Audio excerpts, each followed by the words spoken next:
Back part drop neck cut చేసినప్పుడు front part కోసం back part తీసుకొని ఎలాగైతే ఉందో యాజ్ ఇట్ ఈజ్ అలాగే మార్కింగ్ అయితే పెట్టేసుకోవాలి. ఈ విధంగా వీడియోలో చూపిస్తున్న విధంగానే పెట్టేసుకోవాలన్నమాట.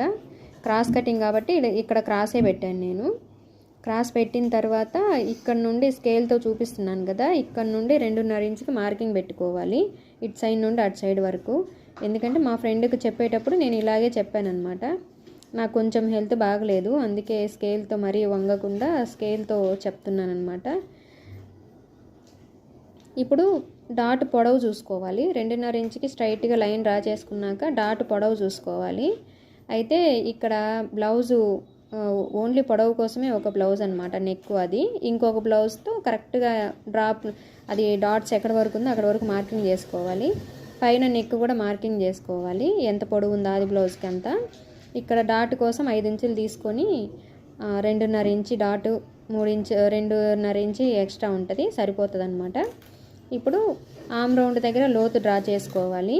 డాట్స్ ప్రకారము ఎలాగైతే డాట్స్ పెట్టామో ఆ విధంగా డ్రా చేసుకున్నాక ఇలా నీట్గా కటింగ్ అయితే చేసేసుకోవాలి. ఇది నేను మా ఫ్రెండ్కి క్లారిటీగా చెప్తూ ఉన్నాను, తను నేను చెప్పినట్టే డ్రా చేసిందనమాట. డ్రా చేసి ఎలా ఉందో అలాగే యాజ్ ఇట్ ఈజ్ కటింగ్ అయితే చేసేస్తుంది.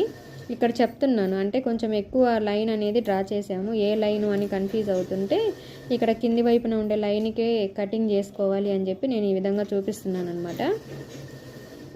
ఇదిగోండి ఇలాగా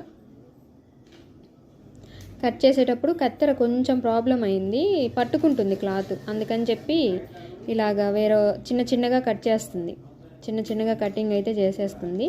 ఫ్రంట్ పార్ట్ ఎలాగైతే డ్రా చేసామో యాజ్ ఇట్ ఈజ్ అలాగే ఈ విధంగా కటింగ్ అయితే చేసేస్తుంది అనమాట. ఇక్కడ 2.5 ఇంచుకి పెట్టాం కదా, అక్కడ ఖర్చులు అయితే కంపల్సరీ పెట్టుకోవాలండి.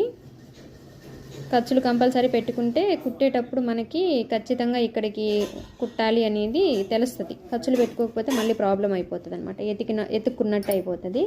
ఇప్పుడు బ్యాక్ పార్ట్ ఫ్రంట్ పార్ట్ తీసుకొని షోల్డర్స్ 2 సమానంగా పెట్టుకొని కింద షేప్ బెల్ట్ అనేది కొలత తీసుకోవాలి. ఎంతెంత గ్యాప్ ఉంది అనేది ఇలాగా కొలత తీసుకోవాలి. అయితే బ్యాక్ పార్ట్ నెక్కులు అయితే కట్ చేయలేదు, ఎందుకంటే ఇది లైనింగ్ కాబట్టి బక్రం పీస్ అనేది యాడ్ చేసుకొని నెక్ అనేది కుట్టుకుంటే కొంచెం గట్టిగా స్ట్రాంగ్గా ఉంటుంది, కన్ఫ్యూజన్ లేకుండా నీట్గా వస్తుంది నెక్ అనేది. ఇక్కడ ఖర్చు సైడ్ 2.5 ఇంచు ఉంది, బెల్ట్ పొడవు 12 ఇంచులు. 1 ఇంచు తగ్గించినా పర్వాలేదు, 1/2 ఇంచు తగ్గించినా కూడా పర్వాలేదు. ఉక్సు పట్టి సైడు 3.5, ఖర్చు సైడు 2.5, మధ్యలో కూడా 2.5 పెట్టేసుకొని ఈ విధంగా డ్రా చేసుకొని కటింగ్ అయితే చేసేసుకోవాలి. Thank you for watching.